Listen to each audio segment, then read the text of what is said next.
So very often, when you come to camp, and looking at the different leaders, I know I used to wonder the same thing that other campers did. We wonder sometimes what makes a person tick, what makes him or her tick.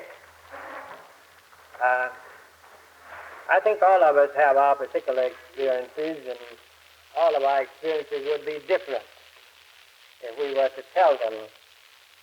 And sometimes I think that maybe it's a very good thing that you do ask questions and would want to know those things. I don't know. I think my greatest experience came after my visit to Coronas, the year 1945. I like to think of that because if one ever wanted to be baptized with love and everything else that God has, why, it was in those days, that you really, if you didn't get baptized, it wasn't anybody's fault but your own. Because, let me remind you, I think the first year I went to camp, I'll tell you what kind of a leadership we had that year. I think that was the first year I met Roland and Marcia.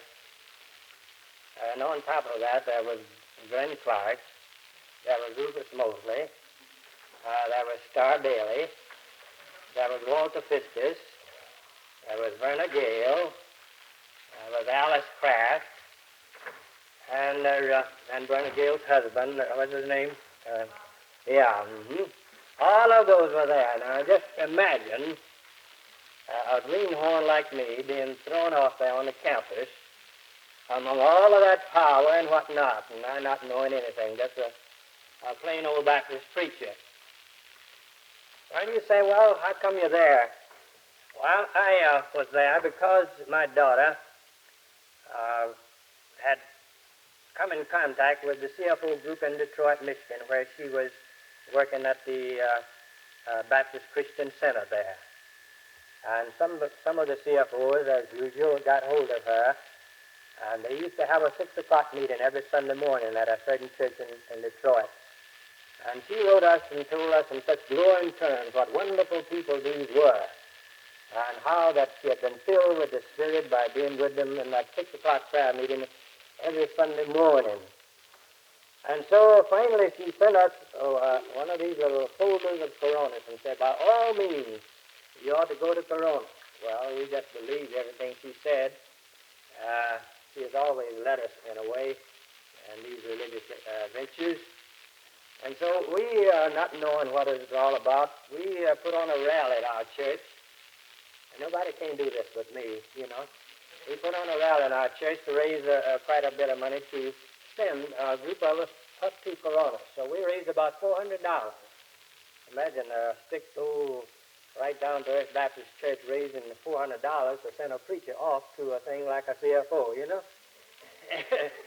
But they raised it, and we took our automobiles and we drove as far as Muskegon. We loaded automobiles on the Clipper, and it took us across to Milwaukee. We got in our cars again, and early that morning, we dumped about a dozen people off on the holy grounds of Corona, and there we were. And to have all of those very high spiritual men around us and everything, it really was a treat. And yet, at that particular time, it wasn't a treat because I was curious. I saw Glenn Clark, and, I looked at him, and I said, well, he doesn't look like the real thing to me. And, of course, when I saw Rufus, he didn't look like it. And heard him. And I began to wonder, I said, maybe this $400 that we raised, maybe we just wasted. Maybe we'd better had kept it and, kept it at home there and did something else with it. But finally, as we began to float around through the crowd, I began to realize that there was something there. I said, well, I'll just tough it out the rest of the week. It's very disrespectful, to come to a place and just leave abruptly like that. And so we toughed it out that week, and finally on that Thursday, the following Thursday, remember Corona had 2 weeks at that time. Imagine being there 2 weeks. What would a camp do at that time, though? We had to blow off steam. We quit it in recent years because the thing got so heavy. You remember we used to have a stunt night, you know. If the thing would get so heavy, you'd have to throw it off on some foolishness or other. But we went out on the island there, island experience, and that was kind of the thing that rather took hold. You remember that island had 3 levels to it. And also, you know, when we got off on the lower level, the physical level, why, we supplied the physical body. That is where we ate. We went up on the second level, which was the mental level, and there's where we talked about the things of the world, the current events and whatnot. And just about the time that the sun was setting, why, we went up on the spiritual level, the highest spiritual level up there, and there we would broadcast from up on top of that hill. And you know how we did that. And I never will forget what a beautiful sunset it was. While they had their arms up in the air and broadcasting to the 4 corners of the earth, how that the sun just shone a streak right across the lake there, right to this mountain upon which we were. And then I remember us coming down, a long line of us down this high hill with lights all the way down, singing, "Can others see Jesus in me?" And, you know, oh, how can the world see Jesus if it does not see Jesus in me? And so coming on back home, why, as we were in our car coming back to Manitowoc, why, a great understanding flashed over me, and I told my wife, I said, "This is it." I suppose she thought I was crazy, but I told her, I said, "This is it." She said, "What do you mean?" I said, "I know now that people can live right here on earth together without going to heaven to live together." I said, "Because we have done it at this camp." And I said, another thing, I said, "I'm going back home, and I'm going to find out something real for myself." So I heard Rufus tell about his experience, and I heard all in Starr, his beautiful experience, and all of them. And it seemed like they had gotten close to God, so that it didn't make any difference what anybody else thought. Why, they knew. And so I went back home, and as some of you know, why, I thought God for myself, more real, because I said, if Glenn can do it, if the rest of them can do it, I said, Lord, why not me? As wonderful as their experience is, why, I want to experience the burning Warfield. And that's what I sought after, and I found it. I meditated for about 18 months, we might say consecutively, nearly every night that I could, that I was at home. I would get up and dress between the hours of 12 and 6 in the morning. At that time, I didn't know why I got up at between 12 and 6, but I think it was Marcia, I don't know whether she remembers that or not, that it was at the Texas camp. I think she asked me, said, "Do you know why you get up at that time?" I said, "No, I just got up. It just seemed like a hand touched me." And then she, being the professional woman, the expert that she is, she told me what it is in flowers, isn't it, that the cells are at their highest peak between the hours of 12 and 6, and so it is with the human body. And that man, between those hours, can be at his highest spiritual experience, development at that particular time. But I didn't know it, but I do know one thing, that I came very close to God between those hours. And long before that experiment and meditation was over, Bernie Warfield knew God better than he'd ever known him before. And because of that experience, why, it changed my whole life. It changed my way of living. It changed my way of preaching. It just changed my whole attitude. And also it gave me a great love for people, more than I'd ever had before. And I know that, you know. I just love people, you know. Because people are made out of this stuff out of which I am made. And I'm made out of this stuff out of which God is made. I know that. I found that out. I wanted to know how much a part of God I was and how much a part of him was me. If there's any grammatical sequence in that. And then I began to meditate upon that, and I wanted to know for myself. And I know now that all of us are children of God. God is an ocean, and we are just drops out of that ocean. And yet in that drop, we have all of the ingredients and all of the elements that is in the whole ocean. We are not the whole ocean, but we are drops out of the ocean. And Glenn always told me, he said, don't ever forget, Bernie, to drop that one about the biscuits. You that haven't heard it, why, we shall share it with you. You that have, why, go along with us, won't you? We like to liken God to as a batch of dough. Now, many of you younger people don't know much about how my mother used to make biscuits. She used to knead the dough, mix up the stuff with her hand, and then knead it with her hands, and then roll the biscuits out, and then cut them out with a big tin cup, and put them in the pan. And of course, some of you don't know anything about that. There's Ballard's biscuits and Puff biscuits and all those things. You can get them in a can, but my mother used to make a great big batch of dough and roll it out and put them in the pan. And if they were the old wood stove, if it was acting right, it was very temperamental. It was very temperamental about the kind of wood you used. If the wood was green or rather soggy, why, you just had one of those fires, and that you put the biscuits in, why, you had to wait a long time, and then the biscuits wouldn't get brown. They'd get just about half-baked. And then again, why, if we get some good dry wood, why, the old stove would just zoom and get real red hot.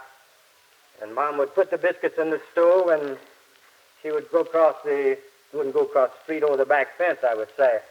She'd get to talking with old Sister Hutchison and talk a little too long, and when she come back, the biscuits were about burnt, It's pretty dark on the, But, it brings a great lesson to us that all of us biscuits off of the same batch of dough. You see, I got burnt a little bit too much, and you just about half-baked.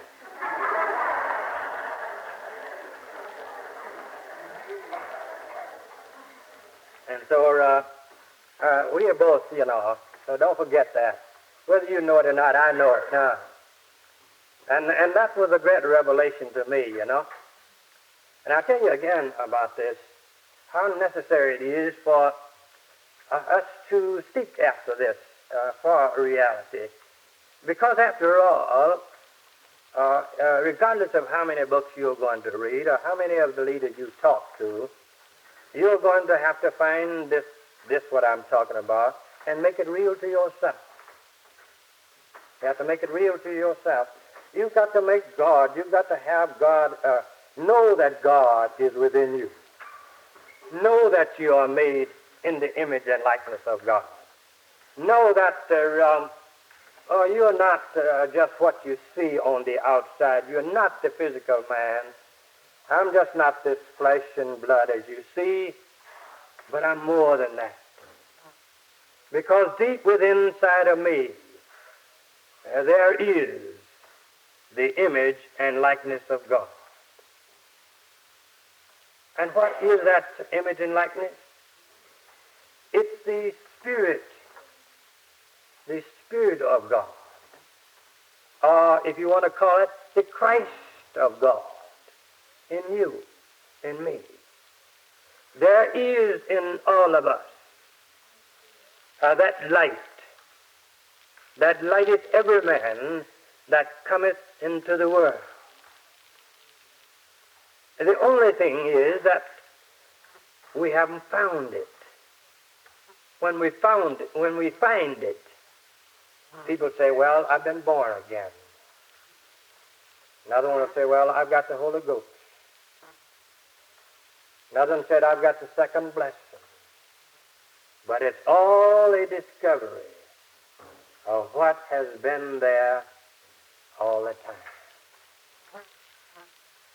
And all each one of us has to do is to find it. It's within you. It always has been there. When God breathed into man's nostrils and man became a living soul, that was put into you and was put into me. Now, the story goes along with that. I think illustrates that. It is said at the time that God created man, while they sat around the council table and they began to discuss and to ask the question, well, we have made man in our own image. Where shall we hide it? Where shall we put it? And so they sat around the council table and they began to discuss as to where they will put this that they have made in the image and likeness of God. One said, well, I'll tell you what let's do. Let's put it up on the highest mountain. Then man will never find it there. Well, they thought about it and scratched their heads as it were. They said, no, said man will scale the highest mountains and he'll find it. Well, another one said, well, let's go out and put it and hide it in the depths of the sea. Said, no, that won't do. Said, man will sail the seven seas until he finds it. Well, I'll tell you, let's bury it deep, deep, deep, deep down in the earth. Well, they began to shake their heads and said, no. So man will take a Geiger counter and he'll go over every inch of the earth until he finds it.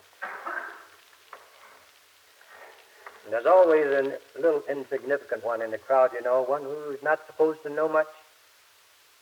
And so he held up his hand and said, gentlemen, said, I'll tell you what we'll do with it, and man will never find it. They said, well, what do you know about it? He said, where will we put it then? You know so much. He said, let's hide it within man himself. He said, he'll never find it.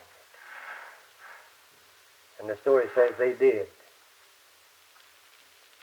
And even now we find people searching here and yon and going to Europe and to Asia and to the Holy Land and everything, hoping to find it.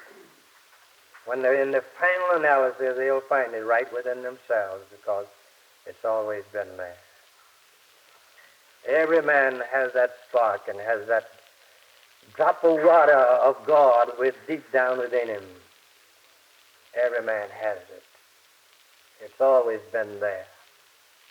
And it is only when we discover that and begin to live that and begin to develop that we have put our foot on the path to become his sons and his daughters.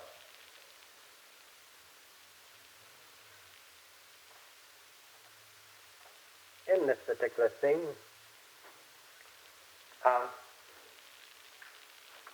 you will be quite disturbed sometimes. I know people have come to me and said, Bernie, well, it seems like when I've been on this thing and I'm trying to do the best I can, and it seems like things just begin to get a little topsy-turvy. And do they get that way? When you discover it, you say, well, I've got this thing now and I'm doing the best I can. I think people ought to let me alone. Don't you, you get that experience. Well, I'm living better than I've ever lived before, and yet, Bernie, I have problems. And that's good. That's good. Because without problems, we will find ourselves, we get into a nest of complacency, and we just don't want to move out. I like to think of that beautiful story in the Bible. Let's see. As an eagle stirs up her nest and fluttered over her young and bears them on her wings,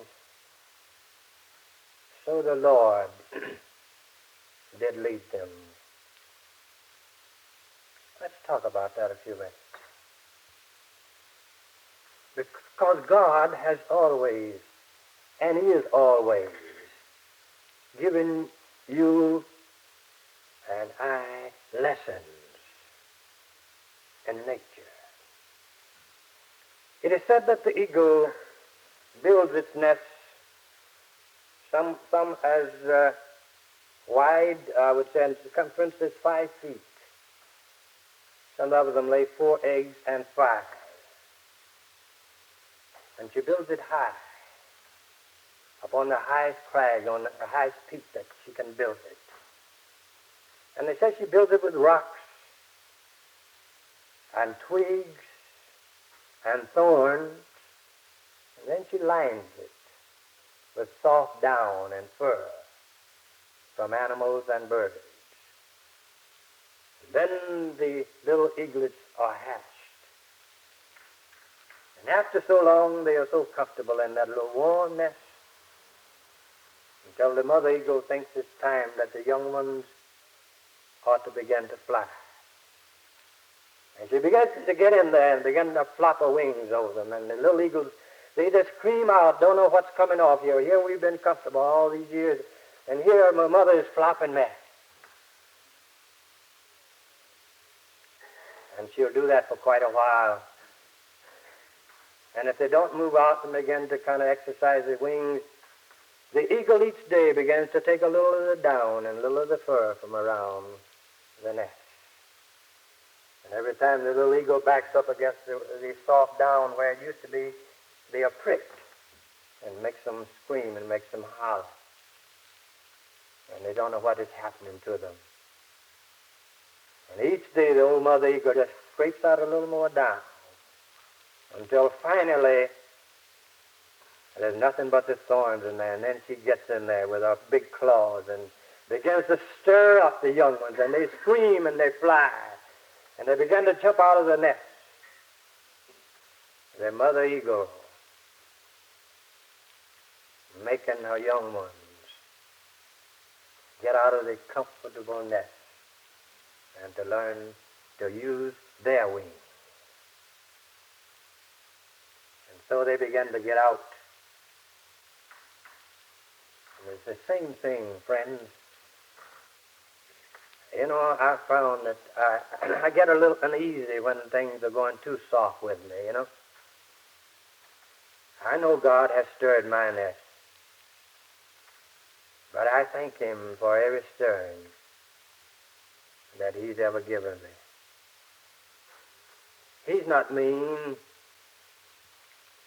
because you and I are destined to become His sons. And all sons of God have wings, their own wings. And when you try your wings, remember that God is always watching. He'll not let you fall. They say that the mother eagle takes the young ones out, 2 at a time. And she takes them out on her wings and just drops the wing down and to see if they can fly. And they begin to fly very awkwardly. And she watches them. And as it seems like they're going down too fast and going to disturb, the old mother eagle gets under and lifts them up on her wings again and then let this one down. Letting the young eagle learn how to fly. Oh, how many times has God taken you and I out on His wings, and we thought that when He let down that he wasn't watching us, and we began to plummet, and we began to scream just like the little eagles did, and we said, this is it. Just about that time, the wings of God comes up under us and lifts us up again, you know. It's God only trying to tell you and me that we've got to use our wings. And the thing about it is that we have wings. Don't let nobody tell you that you haven't. You've got wings. Whether you see them, you don't have to see them. You've got them. Deep down within you, keep on saying, I can fly. I can fly. You know, there's another particular insect. You know, I wish I could have been a botanist or something like that, or a biologist or something like that. These things intrigue me. You know, there's another insect. It's called the dragonfly. Now, of course, down in Kentucky where I was born, we call them snake doctors, you know. Well, the snake doctor, you know, he's got wonderful wings. He can just stand still and just flutter his wings, and you can't hardly see him move, and then he can shoot right off just like a jet. And a fellow was telling me the other day he was riding on the back of a train, and this train was going around 60 or 75 miles an hour, and said one of these dragonflies just ran into the back of the train, showing you what speed it had. But they say when this dragonfly incubates, say he flies over water, and he drops his egg down at a certain place in the water, and it stays down there. And it's what do you call it, larva for a while, you know, just like a worm. And it says that this little dragonfly carries on a conversation with himself down there, you know, and with other things down there all the time, you know. While he's squirming around there on the bank, why, the different things are coming up to him and saying, well, fella, you'll never get out of here. You haven't got any wings. And said the little dragonfly, I can fly. Yes, I have. I can fly. Why, they're trying to convince him, say, why, you're nothing but a worm. There's not any place for any wings. But the little dragonfly keeps on saying, I can fly. I'm going to fly. And he keeps that in his mind. They say until finally the little dragonfly finds a weed sticking up, and he attaches himself to this weed after a period of time, and he begins to ease up beside this weed and comes on out of the water. And as he comes up out of the water, these little sprouts of wings begin to stick out on him. And he kind of looks over himself for a few days, and pretty soon he takes off.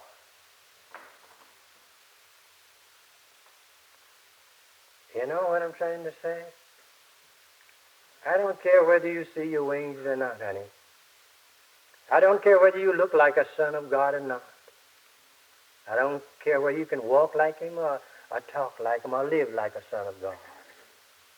But keep on saying, I am a son of God.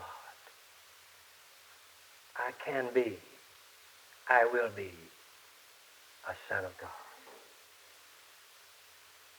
You know, when you think about that, why, it gives me something to go on. It gives me something to anticipate. Because when I think of this great wonder of God, how God can take somebody like me and can make me to become a son of God, I marvel at it. That he could take a little barefoot boy like me from the dusty roads of Kentucky and Tennessee. And one of these days I'm going to have everything that any son of God has.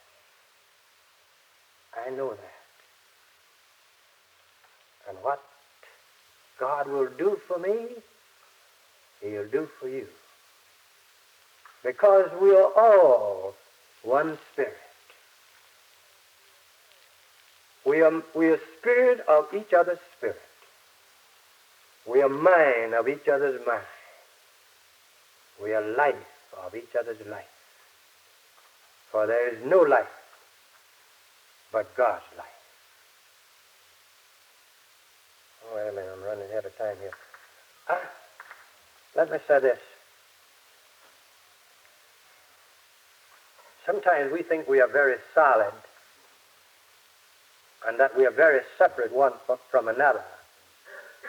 But none of us are. None of us are. Nobody here. You can't take anything with you. Every one of us here will leave something of ourselves here. It's done. It's done every day. I'll tell you how it's done. And it was revealed to me this way. When I lived in Frankfort, Indiana, we had a little dog named Spot.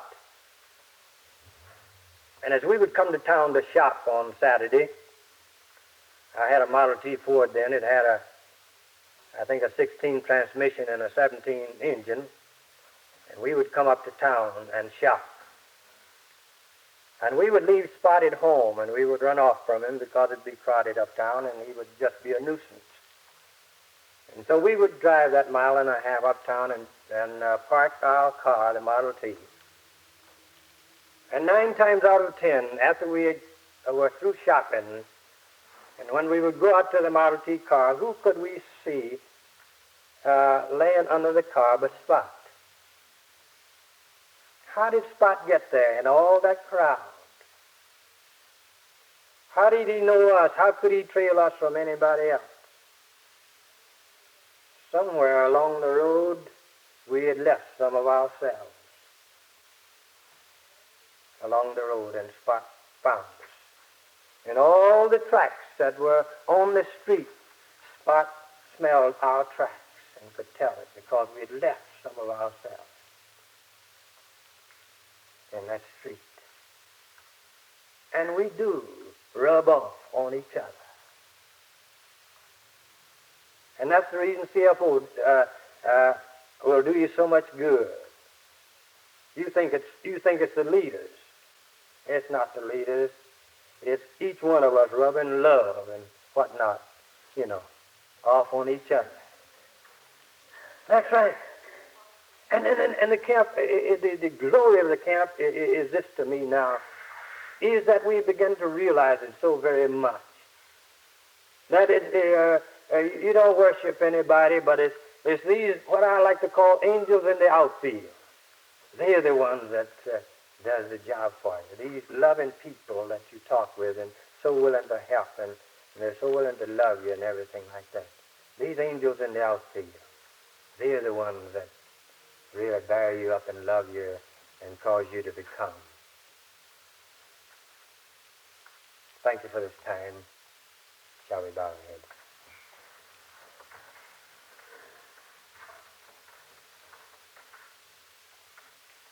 O eternal Father,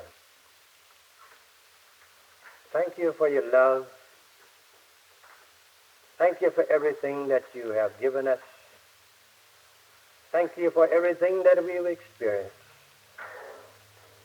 And, oh God, pour into our hearts your love.